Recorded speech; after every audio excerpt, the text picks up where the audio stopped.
Hello everyone, welcome to the HardReset channel, and today I'm going to show you how to enable adaptive power mode to extend the battery life automatically on the iPhone 17 Pro and Pro Max.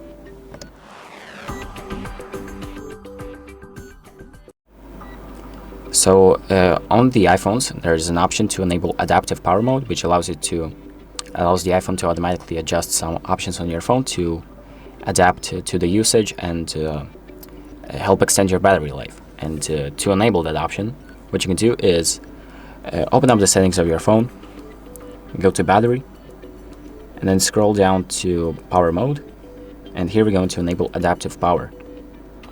And here, as you can see, it says when your battery usage is higher than usual, iPhone can extend your battery life by making performance adjustments, and so on and so forth. So now that it's enabled, your phone will take some actions to extend your battery life. And that's pretty much it. So thank you for watching. I hope this video helps you, and make sure to like and subscribe.